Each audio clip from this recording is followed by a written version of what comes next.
Screen visible है सबको?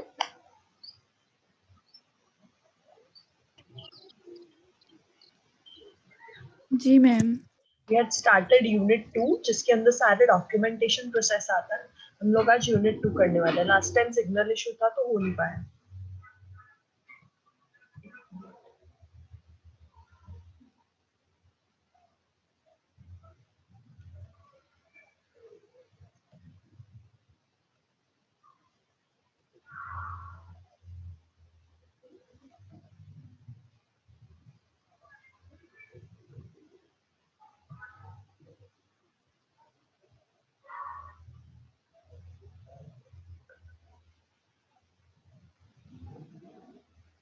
Okay, तो हम लोग आज करने वाले हैं एमओए, मेमोरेंडम ऑफ एसोसिएशन, जो हमने लास्ट टाइम स्टार्ट किया था बट वो कंप्लीट नहीं हुआ था।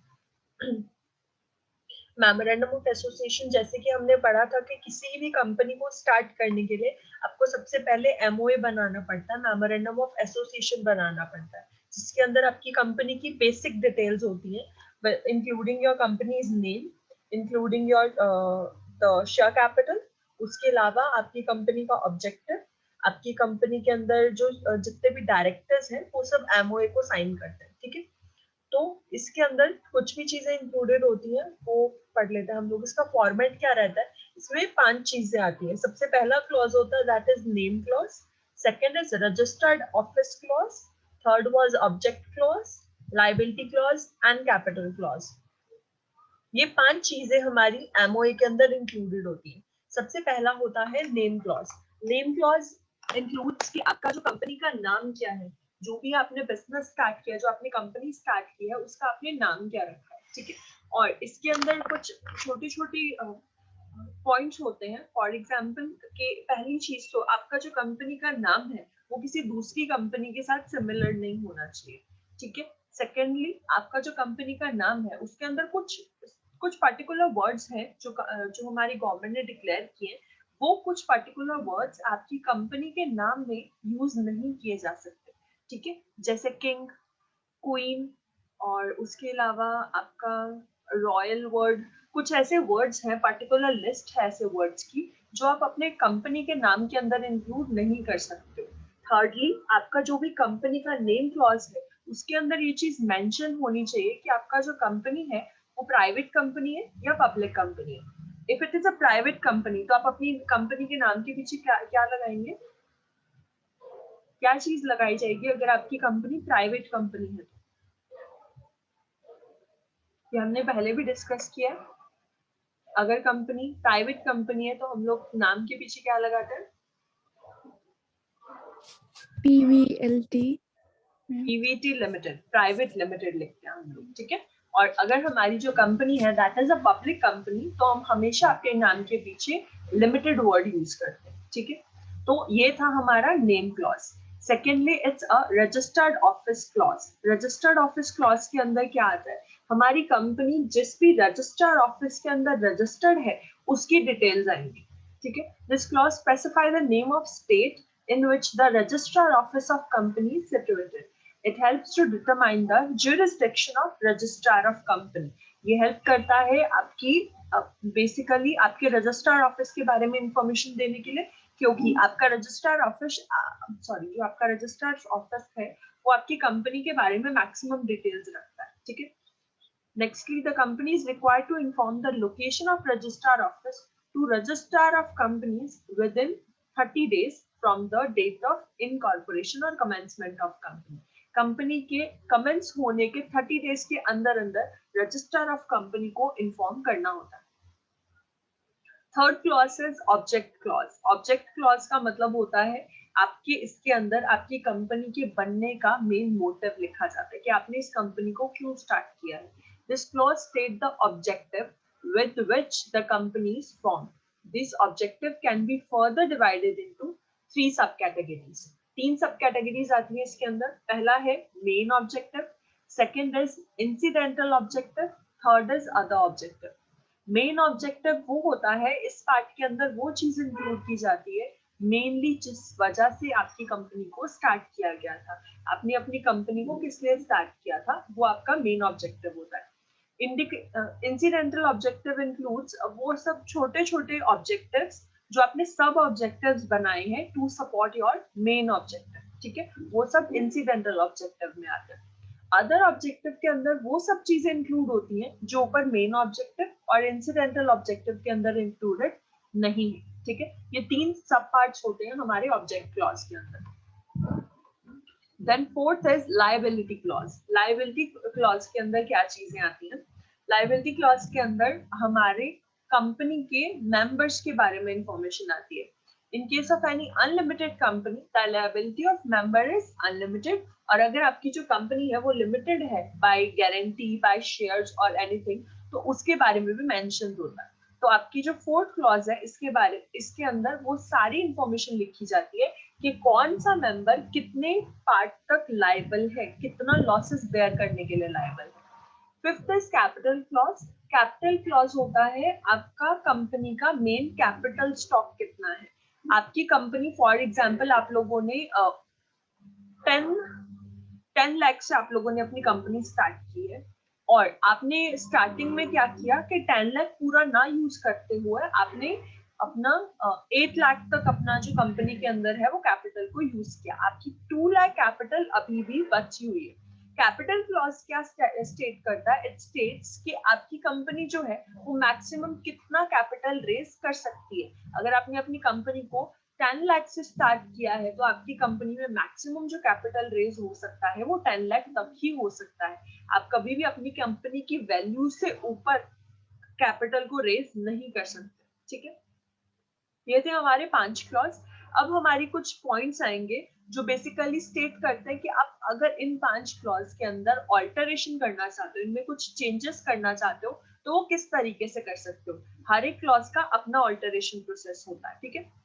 सबसे पहले होता है how to alter name clause in memorandum of association. अगर आप अपने नेम क्लॉज को ऑल्टर करना चाहते हो, नेम क्लॉज कब ऑल्टर होगा? जब आप अपना कंपनी का नाम चेंज करना चाहते हो या फिर you want to convert your company into private company और अ पब्लिक कंपनी। यानी अगर अभी आपकी कंपनी जो है वो प्राइवेट है और आप उसे पब्लिक में चेंज करना चाहते हो तो उसका ऑल्टरेशन भी नेम क्लॉज के अंदर होगा, ठीक है। ये कुछ छोटे छोटे चेंजेस अगर आप करना चाहते हैं, अपनी कंपनी के नाम से रिलेटेड कोई चेंज करना चाहते हैं, तो वो नेम क्लॉज के अंदर चेंजेस होंगे। सबसे पहला, अगर आपने अपनी कंपनी का नाम चेंज करना है, you want to change the name of your company, तो आपको सेंट्रल गवर्नमेंट से अप्रूवल लेना पड़ेगा, ठीक है। आप एक स्पेशल रेजोल्यूशन पास करेंगे अपनी कंपनी के अंदर, वो स्पेशल रेजोल्यूशन आगे सेंट्रल गवर्नमेंट के पास जाता है। अगर सेंट्रल गवर्नमेंट उस चीज से सेटिस्फाई होगी तभी वो आपका नेम क्लॉज ऑल्टरेशन को यस करेगी, अदरवाइज वो इस चीज को कैंसिल भी कर सकते हैं। सेकेंडली, अगर आप अपनी कंपनी को प्राइवेट से पब्लिक में और पब्लिक से प्राइवेट में कन्वर्ट करना चाहते हो तो उस टाइम पे आपको सेंट्रल गवर्नमेंट की परमिशन की जरूरत नहीं होती है। आपको जस्ट एक स्पेशल रेजोल्यूशन अपनी खुद की कंपनी में पास करना है और उसके बाद में आप अपनी कंपनी को कन्वर्ट कर सकते हैं। बट अगर आप अपनी कंपनी का नाम चेंज करना चाहते हो तो special resolution plus central government approval. In case अगर आप in case a company has been registered with a name with resemble a name of an existing company, the central government may ask it to change its name. In such case, ordinary resolution is sufficient. इन्होंने कहा कि अगर आपकी company का जो नाम है वो किसी और कंपनी के साथ सिमिलर हो रहा है या फिर किसी एग्जिस्टिंग कंपनी का नाम पहले से सेम नाम है, तो सेंट्रल गवर्नमेंट आपको ये ऑर्डर कर सकती है कि आप अपने नाम को ऑल्टर करिए। और उस टाइम पे अगर सेंट्रल गवर्नमेंट आपको कह रही है कि आप अपना नाम ऑल्टर करिए, तो उस टाइम पे एक ऑर्डिनरी रेजोल्यूशन इज सफिशिएंट, आपको स्पेशल रेजोल्यूशन पास करने की जरूरत नहीं होती। अब एक चीज, स्पेशल रेजोल्यूशन और ऑर्डिनरी रेजोल्यूशन दोनों में बहुत माइन्यूट डिफरेंस होता है, इसको हम लोग आगे सिलेबस में पढ़ेंगे, ठीक है। अभी के लिए बस इतना समझ लीजिए कि अगर आपकी कंपनी का नाम चेंज करना है तो सेंट्रल गवर्नमेंट की परमिशन प्लस स्पेशल रेजोल्यूशन। अगर आपका जो नाम है वो किसी और कंपनी के साथ सिमिलर हो रहा है और सेंट्रल गवर्नमेंट आपको नाम चेंज करने के लिए बोल रही है तो एक ऑर्डिनरी रेजोल्यूशन इज सफिशिएंट। और अगर आपने अपनी कंपनी को प्राइवेट से पब्लिक में और पब्लिक से प्राइवेट में चेंज करना है तो उसके लिए आपको सेंट्रल गवर्नमेंट की परमिशन लेने की जरूरत नहीं। अब आते हैं, the intimation of name change should be given to the registrar who will issue a fresh certificate of incorporation.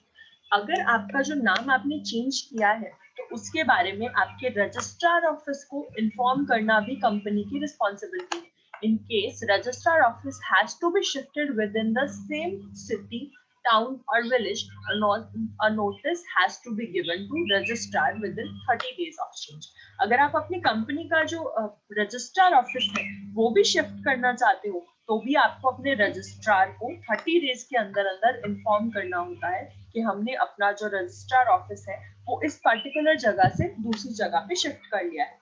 In case registrar office has to be shifted from one town to another town or one village to another village. ऊपर वाला था अगर same जगह पे आप change कर रहे हो, ठीक है. नेक्स्ट सेकंड वाला है जब आप एक जगह से दूसरी जगह पे चेंज कर रहे हो. फॉर एग्जांपल पहले वाला है कि आपने 15 सेक्टर में पहले कहीं और पे ले रखा था, 15 सेक्टर में ही कहीं और कर लिया, तो उसके लिए आपको 30 डेज के अंदर इन्फॉर्म करना है. बट अगर आपने 15 सेक्टर से अपना रजिस्ट्रार ऑफिस किसी और सेक्टर में कन्वर्ट चेंज किया है या फिर जो है शिफ्ट किया है तो फिर आपको एक स्पेशल रेजोल्यूशन पास करना पड़ेगा और अपने रजिस्ट्रार को इन्फॉर्म करना पड़ेगा. A company has changed its registrar office from one state to another state. अगर एक टाउन से ना चेंज करते हुए आपने एंटी स्टेट किया, सॉरी इंटर स्टेट किया है तो उसमें आपको क्या क्या करना होता है. To carry an business for more efficiently या इकोनॉमिकली. कौन कौन से रीजन से आप अपने रजिस्ट्रार ऑफिस को एक स्टेट से दूसरी स्टेट में शिफ्ट कर सकते हो. वो कुछ रीजन है. पहला, ज्यादा प्रॉफिट अर्न करने के लिए. Secondly, to achieve important purpose of company. Company का कुछ मेन ऑब्जेक्टिव है जिसको पूरा करने के लिए इम्पोर्टेंट है कि आपकी कंपनी दूसरी जगह शिफ्ट हो. To expand its operation. आप उसका ऑपरेशन ज्यादा एक्सपैंड करना चाहते हो, ज्यादा कंपनी को फ्लरिश करना चाहते हो. To control any existing objective. अपने किसी ऑब्जेक्टिव को कंट्रोल करने के लिए आप करना चाहते हो. टू सेल होल और पार्ट ऑफ बिजनेस अंडरटेकिंग. अगर आप अपने बिजनेस का कुछ हिस्सा बेचना चाहते हो. To amalgamate with other person और कंपनी. अगर आपने अपनी कंपनी को किसी और कंपनी के साथ मिक्स अप करना है, आप दो कंपनीज को इकट्ठे मर्ज कर रहे हो, तो उस केस में आप अपनी रजिस्ट्रार ऑफिस को एक स्टेट से दूसरी स्टेट में शिफ्ट कर सकते हैं. अमेलगमेट का मतलब होता है, फॉर एग्जांपल दो डिफरेंट कंपनीज हैं. अच्छा, किस किस को पता है हीरो होंडा का केस? हीरो होंडा के बारे में किस किस ने सुना? किसी ने भी सुना है हीरो होंडा के बारे में?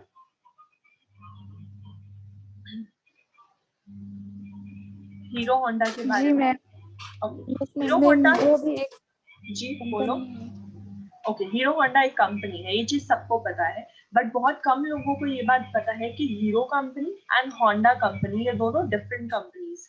ये दोनों अलग ऑटोमोबाइल कंपनीज थी. इन्होंने कुछ टाइम के लिए अपना प्रॉफिट अर्न करने के लिए, बिजनेस को फ्लरिश करने के लिए अमेलगमेट किया था. ये हीरो होंडा बन गई थी.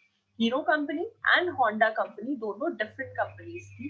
दोनों ने इकट्ठे कुछ टाइम तक काम किया है, अब ये दोबारा सेपरेट हो गई है. अब जो आपकी बाइक्स आती है that are of Hero company, ठीक है. पहले वो हीरो होंडा कंपनी इकट्ठी थी. तो ये होता है जब आपने अपनी कंपनी को किसी और के साथ अमेलगमेट किया है, ठीक है. बहुत सारी ऐसी कंपनीज हैं जो दो डिफरेंट कंपनीज होते हुए भी इकट्ठे कुछ टाइम के लिए काम करती है, कुछ पर्टिकुलर पर्पस को पूरा करने के लिए. तो ऐसे कुछ केसेस के अंदर आप अपने रजिस्ट्रार ऑफिस को एक स्टेट से दूसरी स्टेट पे शिफ्ट कर सकते हैं, ठीक है. These were the alteration of name clause. Secondly, we have alteration of object clause. अगर आप अपनी object clause के अंदर alteration करना चाहते हो, changes करना चाहते हो. A company can alter its object clause by passing a special resolution. Alteration of objects clause can be done from the following reason. आप अगर अपने ऑब्जेक्ट क्लॉज को ऑल्टर करना चाहते हो तो एक स्पेशल रेजोल्यूशन पास करना होता है और उसके कुछ रीजंस है. कुछ पर्टिकुलर रीजन होने पर ही आप अपना ऑब्जेक्ट क्लॉज चेंज कर सकते हो. अगर आपके ये मेन रीजन नहीं है तो आप अपने ऑब्जेक्ट क्लॉज को ऑल्टर नहीं कर सकते. Firstly, we have for the purpose of carrying on its business more economically and efficiently. जैसे हमने पहले पढ़ा, अगर आप अपने बिजनेस की इकोनॉमिक कंडीशंस को बढ़ाना चाहते हो, अपने बिजनेस को फ्लरिश करना चाहते हो, तो कुछ ऐसे केसेस में आप ऑब्जेक्ट क्लॉज को ऑल्टर कर सकते हो. For the purpose of obtaining main business of company by new and improved means.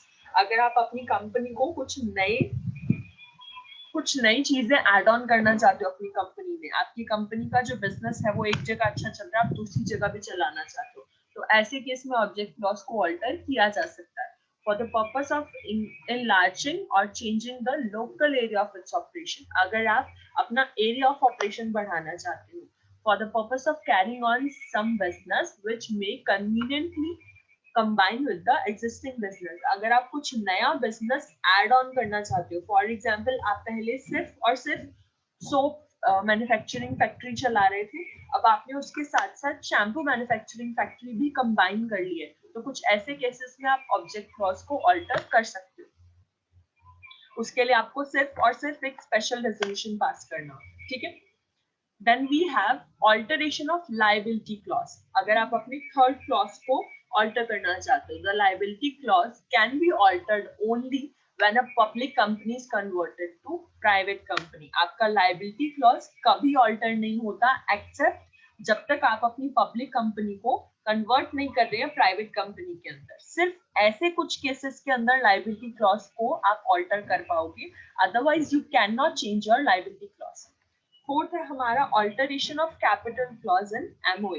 MOA के अंदर जब आप अपने फोर्थ क्लॉज को ऑल्टर करना चाहते हो, कैपिटल क्लॉज, मैंने बताया था कि अगर आप अपनी कंपनी का स्टार्टिंग कैपिटल जो है वो 10 लाख रख रहे हैं, तो 10 लाख से ज्यादा कैपिटल आप रेज नहीं कर सकते, बट क्योंकि आपका बिजनेस ज्यादा चल रहा है तो आप इसको ऑल्टर करना चाहते हो, तो उसकी कुछ कंडीशंस हैं। A company can alter its capital clause by passing an ordinary resolution in a general meeting. एक general meeting में ordinary resolution आप pass कर देंगे, that will be sufficient to alter your capital clause. Alteration of capital clause may be related to subdivision of shares, consolidation of shares, and conversion of shares into stock. अगर आप अपने shares जो आपने issue कर रखे हैं उनको सब डिवाइड करना चाहते हो, ठीक है। आप लोगों ने वो चीज अकाउंट्स नहीं पढ़ा है, तो मैं आप लोगों को बता दूं कि जब आप शेयर्स इशू करते हो ना, तो यू सेज के आप 10,000 के 10 रुपीज के इतने शेयर्स, ठीक है, 1,000 के 12 रुपीज के शेयर्स, देन वी हैव 500 के 8 रुपए के शेयर्स, ठीक है। इस तरीके से आप लोग करते हो। तो अगर आप इस तरीके से किए हुए शेयर्स को आप सब डिवाइड करना चाहते हो, यानी आप क्या करना चाहते हो, अपने 10,000 के शेयर्स को आप कन्वर्ट करो 500 रुपए के शेयर्स 20 रुपए में, तो वो सेम रहेगा, आपका मल्टीप्लीकेशन सेम रहेगा, बस आपने उसका नंबर चेंज कर दिया है। तो ऐसे कुछ केसेस के अंदर आप ऑल्टर कर सकते हो अपने कैपिटल क्लॉज को। Last is alteration of subscription clause. Subscription clause क्या होता है? A company can alter its subscription clause to make the liability of directors appointed subsequent to alter as unlimited. जब आप अपने liability clause को alter करना चाहते हो, sorry liability clause हो चुका है, जब आप अपने ये subscription clauses के अंदर add on किया गया है, this only includes the information of directors, जितने भी आपके directors हैं उनकी liability से related ये clause होता है subscription clause। जितने भी लोग आपके मेमोरेंडम ऑफ एसोसिएशन पे सिग्नेचर करते हैं वो आपके बोर्ड ऑफ डायरेक्टर्स बन जाते हैं, ठीक है। तो ये सब्सक्रिप्शन क्लॉज उन लोगों के लिए बनाया गया है। इसको आप ऑल्टर कर सकते हो सिर्फ अगर आप अपने डायरेक्टर्स को उनकी जो लायबिलिटी है उसको अनलिमिटेड करना चाहते हो, तो उस केस में आप अपने सब्सक्रिप्शन क्लॉज को ऑल्टर कर सकते हो। तो ये था हमारा मेमोरेंडम ऑफ एसोसिएशन। यहाँ तक जो भी कराया आप लोग को समझ में आया? क्या आप लोगों को ये समझ में आया? Yes ma'am. ओके, एक चीज, जब आप लोगों को मेमोरेंडम ऑफ एसोसिएशन के ऊपर क्वेश्चन आए, सबसे पहले आप लोगों को उसका मीनिंग डिफाइन करना है, देन डेफिनेशन, देन उसके बाद आप उसके क्लॉज को डिफाइन करोगे, ठीक है। क्लॉज को डिफाइन करने के बाद में आप, अगर आपसे उसका ऑल्टरेशन पूछा जा रहा है तो आप उसका ऑल्टरेशन अलग से भी एक्सप्लेन कर सकते हो। अगर आपको क्वेश्चन में स्पेसिफिकली बोला है कि ऑल्टरेशन को भी डिस्क्राइब कीजिए, तो आप ऑल्टरेशन को अलग से बताओगे। बट अगर आपको ऑल्टरेशन के बारे में क्वेश्चन में नहीं बोला है, तो आप ऐसा नहीं है कि ऑल्टरेशन छोड़ के आएंगे, आप हर एक क्लॉज को डिफाइन कीजिए और उसका साथ के साथ ऑल्टरेशन प्रोसेस भी 2 से 3 लाइन में खत्म कर देना, ठीक है। ऑल्टरेशन कोई नहीं छोड़ेगा, ऑल्टरेशन इज इम्पोर्टेंट, हर एक में इम्पोर्टेंट है, चाहे मेमोरेंडम ऑफ एसोसिएशन का हो चाहे आर्टिकल ऑफ एसोसिएशन का। एमओए क्लियर है तो एओए समझ में आ जाएगा। मेमोरेंडम ऑफ एसोसिएशन में किसी को भी कोई डाउट हो? ये सब कुछ रिकॉग्नाइज करने वाली चीजें हैं, ज्यादा डिफिकल्ट नहीं है। सबको क्लियर है? आर्टिकल ऑफ एसोसिएशन का नाम मैम। जी, चलो आर्टिकल ऑफ एसोसिएशन करते हैं। मेमोरेंडम ऑफ एसोसिएशन करने के बाद में आप लोग जब मेमोरेंडम ऑफ एसोसिएशन अपना बना लेते हो तो उसके बाद सेकंड बनता है article of association.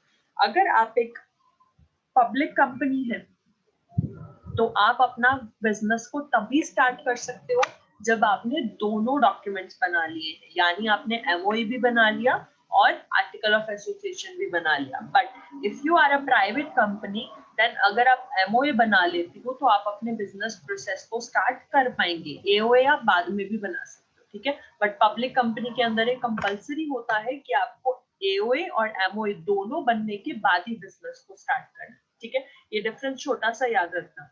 Article of Association form a document that specifies the regulation for a company's operation.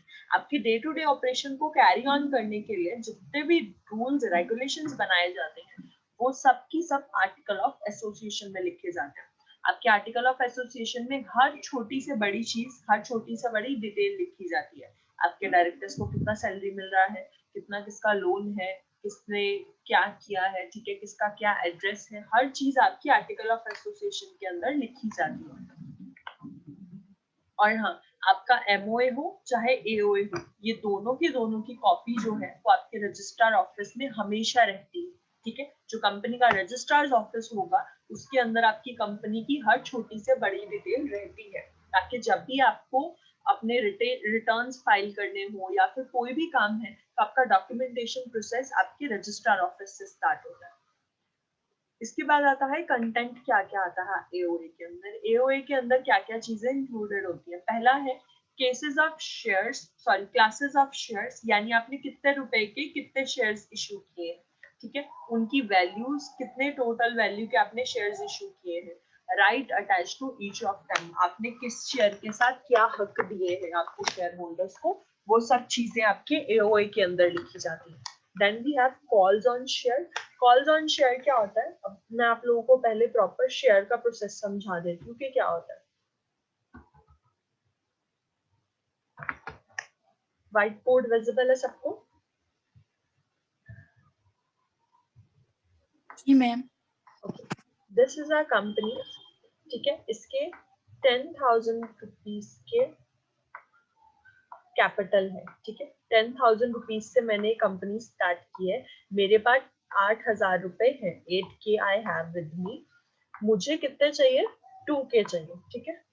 अब 2K के लिए मैंने क्या किया, 2,000 के लिए मैंने शेयर्स इशू कर दिए, ठीक है। ये रहा पब्लिक, जनरल पब्लिक मुझसे मेरे शेयर्स परचेज करेगी। अब मेरे को 2,000 के शेयर्स चाहिए था, मैं ऐसे नहीं कर सकती कि डायरेक्ट 2,000 के शेयर्स कोई भी खरीद लो। इसका एक प्रॉपर प्रोसेस होता है। कंपनी जो आपकी बैंक्स है या फिर कुछ भी है ना, आपकी जो ये शेयर मार्केट्स है, इसके अंदर अपने शेयर्स की वैल्यू निकालती है, ठीक है। अब जैसे मुझे 2,000 चाहिए थे तो मैं क्या करूंगी,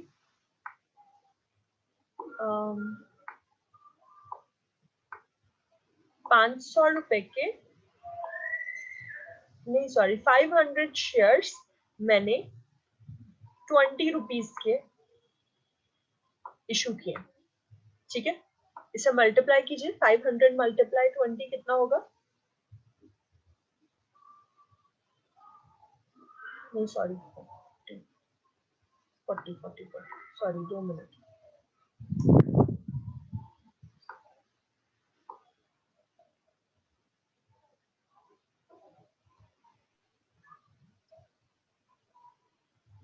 मैम 10,000।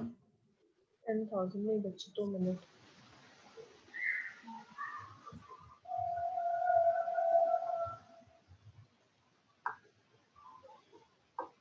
मैंने 500 के 4,000 शेयर्स, सॉरी 500 शेयर्स इशू किए 4 रुपए के, ठीक है। अब बताइए इसका टोटल कितना हुआ।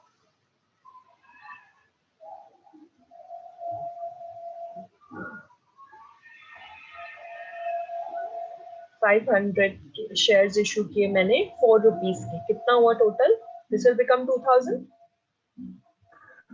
जी मैम। ठीक है, 2000 हो गए। अब मैंने ये शेयर्स कह दिए हैं पब्लिक को कि मैं 500 शेयर्स निकाल रही हूँ 4-4 रुपए के। अब पब्लिक क्या करेगी, पब्लिक डायरेक्ट परचेज नहीं करती है, पब्लिक मेरे पास कंपनी के पास में एप्लीकेशन सेंड करती है। ठीक है, फॉर एग्जाम्पल प्रतिभा ने मेरे पास एप्लीकेशन डाला कि उसे 250 शेयर्स चाहिए, ठीक है, या फिर 300 शेयर्स चाहिए। प्रतिभा ने बोला कि उसे 300 शेयर्स चाहिए 4 रुपीज के, एंड हिबू ने मेरे को बोला कि उसे 200 शेयर्स चाहिए, नहीं, हिबू ने मेरे को बोला कि उसे 400 शेयर्स चाहिए। ठीक है, अब मेरे पास जो एप्लीकेशन आई है वो टोटल कितने शेयर्स की आई है, दिस विल बिकम 700।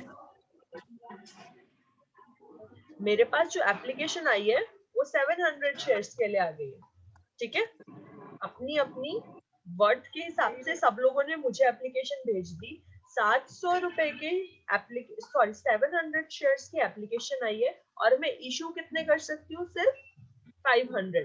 तो ये कंपनी डिसाइड करती है कि उसे अपने किस शेयर होल्डर्स को कितना शेयर जो है वो देना है। हो सकता है मैं प्रतिभा को टोटल 300 शेयर्स देके बाकी बचे 200 टिबू को दे दूं, या फिर हो सकता है कि मैं दोनों को 250 शेयर्स इशू करूं। ठीक है, this will totally depend upon the company. अब ऐसा नहीं होता है कि सारे के सारे पैसे कंपनी इकट्ठे मंगा लेती है। ठीक है, एक मिनट।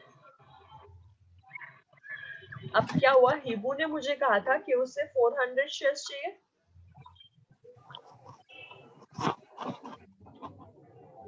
एंड प्रतिभा ने मुझे कहा था कि उसे 300 शेयर्स चाहिए।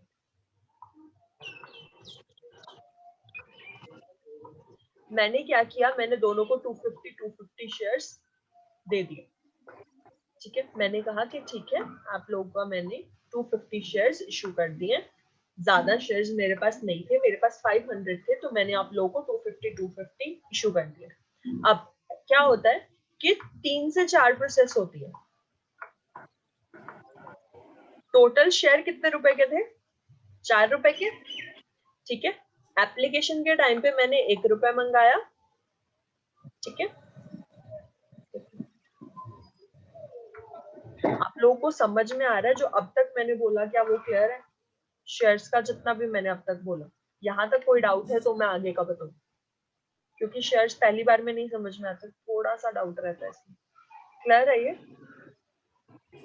मैम अब मैंने क्या किया कि मैंने एप्लीकेशन के टाइम पे 1 रुपीज मंगाए। एप्लीकेशन के टाइम पे आप मुझे कितने दोगे, कि वो मुझे 1 रुपीज के हिसाब से 250 रुपीज देगी, एंड प्रतिभा भी मुझे 1 रुपीज के हिसाब से 250 रुपीज देगी। क्लियर? अब 4 रुपए में से 1 रुपया मैंने एप्लीकेशन के टाइम पे मंगा लिया। सेकंड होता है कॉल। ठीक है, सेकेंडली होता है कॉल। मैंने आप लोगों से 2 रुपए मंगाए कॉल के टाइम पे, तो अब आप मुझे सेकेंड इंस्टॉलमेंट में कितने दोगे? सेकेंड इंस्टॉलमेंट में आप लोगों ने मुझे फर्स्ट टाइम पे वो दे दिया 1 रुपीज के हिसाब से एप्लीकेशन अमाउंट दे दिया। अब जब मैंने सेकेंडली आप लोगों से 2 रुपए मंगाए, तो आप मुझे 2 रुपीज के हिसाब से अपने 250 इंटू 2 शेयर्स करके मेरे को पैसे सेंड करोगे। ठीक है, अब जो कंपनीज होती हैं वो एक साथ कॉल्स नहीं करती है, कंपनीज अपने सारे पैसे इकट्ठे नहीं मंगाती हैं, वो थोड़े थोड़े करके मंगाती है। अब कितने हो गए, मैंने आप लोगों से एप्लीकेशन के टाइम पे 1 रुपया मंगाया, कॉल के टाइम पे मैंने 2 रुपए मंगाए, कितने हो गए टोटल 3 रुपीज। अब जो 1 रुपया बचा है वो मैं लास्ट कॉल पे मंगाऊंगी। ठीक है, मेरी कंपनी की साइड से जो लास्ट कॉल होगी दैट विल बी ऑफ 1 रुपी। ऐसे करके कंपनीज जो है वो पूरे पैसे अपने मंगाती है।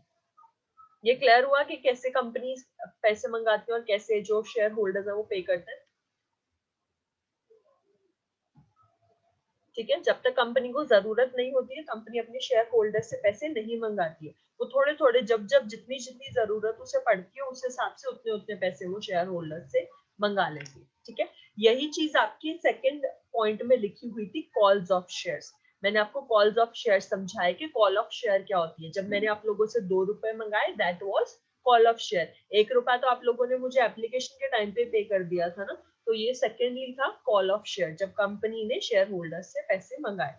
Then is transfer of share, जब आपने अपने शेयर्स को किसी और को देना। Then is forfeiture. Forfeiture होता है कि फॉर एग्जाम्पल अब हिबू ने मुझसे 250 शेयर्स लिए थे। फर्स्ट एप्लीकेशन अमाउंट हिबू ने मेरे को पे किया, बट जब मैंने 2 रुपए की कॉल मंगाई थी, हिब्बू के पास पैसे नहीं थे तो उसने मेरे को पैसे पे नहीं किए, तो वो amount will be forfeiture amount, यानी मेरे मंगाने के बावजूद जब शेयर होल्डर पैसे नहीं देगा, दैट विल बी फॉरफीचर। ठीक है। Then is conversion of shares, जब मैंने शेयर्स को कन्वर्ट करना है। शेयर्स दो तरीके के होते हैं, प्रेफरेंस शेयर्स और इक्विटी शेयर्स। इन दोनों में बहुत छोटा फर्क होता है। जो प्रेफरेंस शेयर होल्डर होते हैं, चाहे कंपनी को प्रॉफिट हो चाहे ना हो, ठीक है, डिबेंचर होल्डर्स को पैसे पे किए जाते हैं। प्रेफरेंस शेयर होल्डर्स को हमेशा प्रेफरेंस दी जाती है, इक्विटी शेयर होल्डर को सबसे बाद में पैसे मिलते हैं। ठीक है। प्रेफरेंस शेयर होल्डर को सबसे पहले पैसे दिए जाते हैं, इक्विटी शेयर होल्डर्स को अगर कुछ बच जाता है तो इक्विटी शेयर होल्डर को मिलता है, अदरवाइज उन्हें कुछ नहीं मिलता। बट वोटिंग राइट्स जो है वो इक्विटी शेयर के पास होते हैं, प्रेफरेंस शेयर होल्डर के पास कोई वोटिंग राइट्स नहीं होते। ठीक है। ये दोनों शेयर टाइप ऑफ शेयर्स में थोड़ा सा फर्क होता है। अब क्या होता है कन्वर्जन ऑफ शेयर, अगर फॉर एग्जांपल हिबू को जो मैंने शेयर्स दिए थे वो प्रेफरेंस शेयर थे, हिबू ऑनरशिप ऑफ कंपनी लेना चाहती है, हिबू इक्विटी शेयर्स लेना चाहती है, तो वो अपने शेयर्स को कन्वर्ट करा सकती है। ठीक है। Alteration of capital, alteration of capital जैसे कि हमने पढ़ा कि अगर मैं कैपिटल क्लॉज में चेंज करना चाहती हूँ। थर्डली क्या क्या चीज इंक्लूड होती है, डायरेक्टर, कौन कौन डायरेक्टर है कंपनी का, डायरेक्टर्स के नाम, कब अपॉइंट किए गए थे, क्या क्या हक दिए हम लोगों ने डायरेक्टर्स को, उनकी रिस्पॉन्सिबिलिटीज क्या क्या है, ये सब आर्टिकल ऑफ एसोसिएशन में लिखा जाएगा। Fourth is meetings and minutes, notice, अगर आप लोग की जो भी मीटिंग हुई है, ये चीजें आर्टिकल ऑफ एसोसिएशन में लिखी जाती है कि कंपनी की कब कब मीटिंग होगी। कुछ कंपनी क्या करती है, साल में 4 बार मीटिंग करती है, कुछ कंपनी साल में 2 बार मीटिंग करते हैं। तो वो जितनी भी उनकी मीटिंग डिटेल्स है, नॉर्मल मीटिंग्स तो होती रहती है, बट जो मेन इंपॉर्टेंट मीटिंग होती है जिसमें सबको आना जरूरी होता है, वो सब चीजें आर्टिकल ऑफ एसोसिएशन में लिखी जाती है। Third is accounts and audits, आपके अकाउंट्स और उससे रिलेटेड सारी चीजें आपके आर्टिकल ऑफ एसोसिएशन में लिखी जाएंगी। Appointment and remuneration of auditor, जो भी आपके अकाउंट्स को चेक करेगा कि आपके अकाउंट सही है या गलत है, उसे कहाँ से अपॉइंट किया हम लोगों ने और उसे कितने पैसे दिए जा रहे हैं ऑडिटिंग के, ये सब चीजें भी आर्टिकल ऑफ एसोसिएशन में लिखी जाती है। वोटिंग राइट्स लिखे जाएंगे, डिविडेंड्स कितने हैं लिखे जाएंगे, procedure of winding up, company को अगर बंद करना है तो उसको बंद करने का तरीका भी आपके आर्टिकल ऑफ एसोसिएशन में लिखा जाता है। 10th point is borrowing power of board of directors, board of director company से लोन लेना चाहते हैं तो उसका प्रोसीजर भी हमारा आर्टिकल ऑफ एसोसिएशन में लिखा जाता है। मिनिमम सब्सक्रिप्शन, यानी आपको कम से कम आपके बोर्ड ऑफ डायरेक्टर्स को कितने पैसे कंपनी को देने पड़ेंगे, ये भी लिखा जाता है। Rules regarding use and custody of common seal, आपकी कंपनी की जो स्टैंप है उसको कहाँ कहाँ यूज किया जाएगा और कौन यूज किया जाएगा, कौन यूज करेगा, किसके पास आपकी स्टैंप रहेगी कंपनी की, ये सब चीजें आर्टिकल ऑफ एसोसिएशन में लिखी जाती है। 13 is rules and regulation regarding conversion of fully paid shares, आपके जो शेयर्स हैं उनको कन्वर्ट करने का प्रोसीजर। लेन ऑफ शेयर्स, अगर अपने शेयर्स अपने पास होल्ड करने हैं तो ये कुछ 14 पॉइंट्स हैं जो आपके आर्टिकल ऑफ एसोसिएशन में इंक्लूडेड होते हैं। आज हम लोगों ने किया मेमोरेंडम ऑफ एसोसिएशन, उसके अंदर क्या क्या क्लॉज होते हैं, उसकी ऑल्टरेशन, और हमने किया आर्टिकल ऑफ एसोसिएशन और उसके कंटेंट पढ़ा हम लोगों ने। कल हम लोग करेंगे the alteration of article of association और उसके बाद हम लोग करेंगे प्रोस्पेक्टस। आपका यूनिट 2 विल बी कंप्लीटेड। ठीक है।